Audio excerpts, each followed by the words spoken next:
semi-final last night, and we now know that it's Chelsea that we'll be facing at Wembley in the final. What did you make of their performance, and how are you looking ahead to that game? Well, I was interested to see how they were going to play, and obviously formations and plays that they picked. It was a really good game with very different moments, I believe, and the scoreline, yeah, I don't know if it reflects exactly what had happened, but obviously what I'm very clear is that we're going to face a very difficult opponent in the final. And on Tuesday, we'll be facing Aston Villa. You said after the game at the weekend you wanted to see a strong finish to this league season now. It'll be a different challenge, but Villa are a team with everything to fight for now, aren't they? Absolutely. They have a massive urgency because they have to probably win both games to have a chance to survive. And, you know, when you're in that situation that you are fighting for your life, that they're going to give absolutely everything. We have to be in the same mood. We still have to win both games and wait to have a chance to qualify for Europe. And that's the mood that I want everybody involved. Thanks, Mikel. Thank you. Ryan from Sky. Afternoon, Mikel. Just wondering, any injury team news update ahead of this one, just to square off a few players? Well, we are assessing Mustafi after he had to come off because he felt something in his hamstring. So we have to see how he is in the next few days. The rest are okay. We will get Eddie Nketiah back from suspension and Cedric back because he was cup tight. And the rest, I don't know. I have to see them today, how they recovered, because obviously they played a lot of minutes in the last few games and pick the team again that can go and beat Villa. In terms of Mustafi, how are you feeling about him? How confident are you this is just a minor niggle? We don't know. Obviously, everybody was with heavy legs and tightness and everything. So he had to come off. And for Musti, that's not very usual that he has to come off when he's not injured. But we'll have to see today and get the news from the doctor. Given recent results, how are you feeling with the final 2 games remaining now in the Premier League? Well, I wanted to get to this point with options, and clearly we have options. It's not in our hands at the moment, and we knew that was going to be very difficult. But we need to give it a go, try to win both games and wait what happens. And if we do that, I think we'll have a good chance. Given your place now in the FA Cup final, how does that impact on that squad rotation? Well, we've been changing quite a lot in the last few games because the schedule that we had was pretty hectic, and as well because everybody's been training so well and very involved, and they needed opportunities, and they may make him doubt all the time because they are performing well. And just finally from me, Mikel, is Mesut likely to feature in this match? Mesut is training at the moment. Is he likely to be involved against Aston Villa? Like every other player that is training. But either way, you're not saying 100% here. Because I have to pick from 23, 24 players to do the squad. So I would do that this afternoon. Thanks, Mikel. Thank you. Paul at Premier League.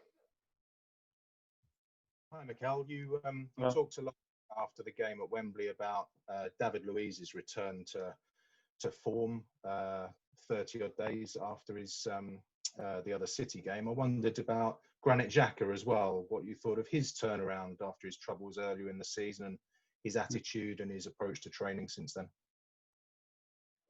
That there are 2 players that are worth spending time with them and give them confidence, because I know how professional they are, how much they want to be successful at this football club, and how much they care. And sometimes when they react or they have difficulties, they really suffer. And when that happens, these players deserve support and backup. And they are showing with their performances that they are worth to be here. And you can see how they fight for the club. And how open was Granit to changing his game to suit exactly what you wanted from him? The challenge with Granit was to convince him that it was still a place for him here, that I had a big belief in him, and that things can turn around pretty quickly in this industry, you know, that he had to send the right messages, that first of all, he had to believe that he could do it, and if that was the case, that we were going to support him all the way through. And I'm really glad to hear and sense as well the reaction from the fans towards him, because I think they can appreciate what he's done. That's in the past is a lot of positive to take from sometimes difficult situations, and we all learn from that. And I think it's a really good example for any player that it's in a difficult moment, that if you are willing, you are consistent, and you really want to do it genuinely, I think there is always a way back. Can you just give us a word on Aston Villa, what you've made of them, perhaps since the restart or certainly recent games? In my opinion, they've been very unlucky in a lot of games. It's a team that wants to play football that makes it really difficult to the opponent when they have the ball.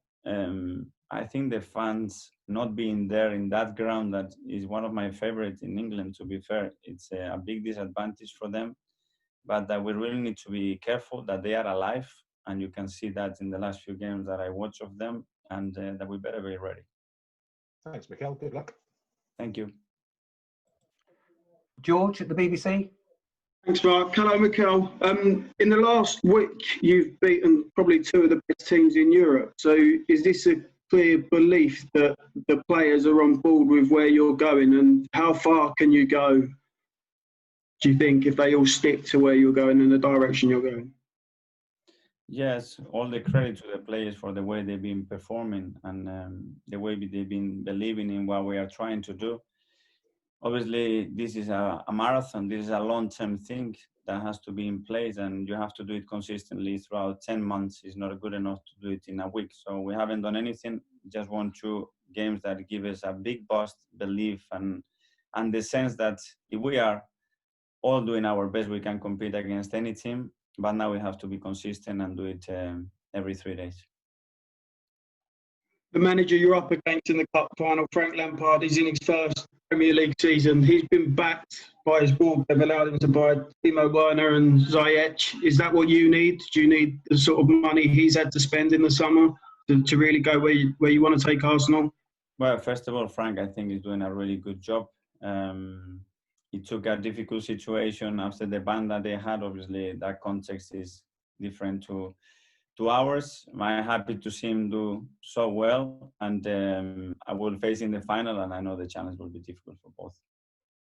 But you would like to have the money he's had in the summer? I'm very happy with the environment that I have, with the communication that I have with the people at the club, and with the plan that we are putting together.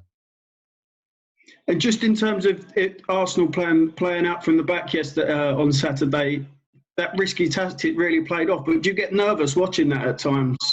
No, I get nervous when we kick the ball long. So the quicker it goes there, after the quicker it comes back. And I rather do that, obviously, with the right structure, with the right timing, and using the right spaces.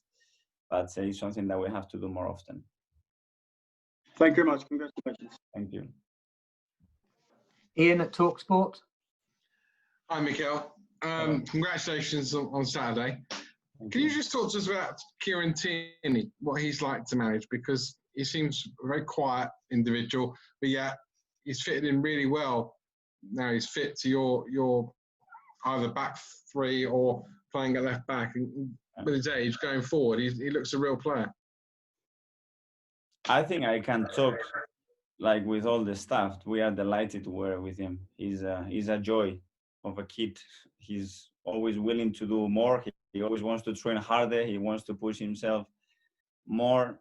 He had some difficult moments since he joined, but hopefully now he feels that we really like him, that we really support him, and that we really appreciate everything he's doing since we joined. So for me, he's a player that is a really good role model for any other player in the squad. You're going into a game tomorrow where Aston Villa will be playing with fear, because obviously they need to win to stay up. But you can play with any amount of freedom you want. The game, in relative terms, doesn't really matter to Arsenal. Is that more helpful to you? I don't want that mindset. I'm sorry. It does matter to us and a lot, because I want to win both games like they do, and I want the players to go with that urgency and aggressiveness to that game. Picking up on the summer and the transfer business you may or may not be doing, will a lot of that depend on Pierre-Emerick Aubameyang? And sorry to go back to him again. You've always said you're positive or signed, but does he need to sign his contract before the cup final or just after, so you know where you're going in terms of what squad you need or what players you need? Well, when I was talking about the uncertain things that we have on the table, obviously he's one of them, and there is another one of obviously where we're going to finish and whether we're going to be playing in Europe or not, which is going to have an impact. And then all this situation, the market, how it's going to develop. With Oba, I think I've been very clear what I want. The quicker we do it, from me personally, the better, because the player will be more focused, more determined, and more calm. But we have to respect the timings as well and the needs that the football club has. And finally, to quote your own words on Granit Xhaka, he's shown if you're willing and consistent, there's always a way back.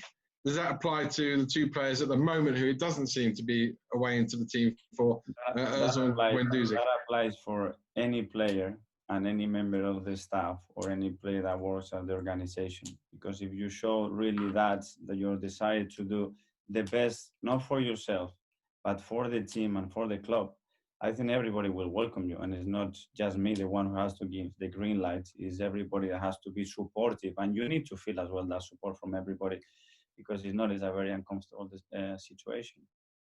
Good luck at Villa Park, Mikel. Thank you. Nick at Haters. Hi, Mikel. A few quick ones. Just picking up on Granit Xhaka, is it fair to say that he's one of the players who's benefited from playing without crowds because he hasn't had that pressure of people getting on his back if he makes a mistake? Well, obviously, if you talk after the incident that happened, you are completely right. Afterwards, when I joined, to be fair, and we had the crowd, I didn't sense any individual reaction towards him. I think the crowd started to be much more positive, but I don't know, it's more a question for him. But he's someone I think he can handle any situation. But I don't know, good question. Thanks. Couple on some former Arsenal players. Watching the Chelsea match yesterday, what did you think of Olivier Giroud? Would you like to still have him available in your squad? He's playing well, isn't he? He's playing really well. He's really handful. I know, Olivier, how dangerous it is as well every time the ball is around the box. And he's scoring a lot of goals at the moment. He earned his place in the team. And I'm happy as well for him because I know him well and he's such a great character. And another Arsenal favourite, Santi Cazorla, who finished his time at Villarreal over the weekend. What are your thoughts on him? And some people are suggesting that there might be a coaching role or some sort of role for him back at Arsenal, either this summer or in the future. My opinion on Santi cannot be any higher.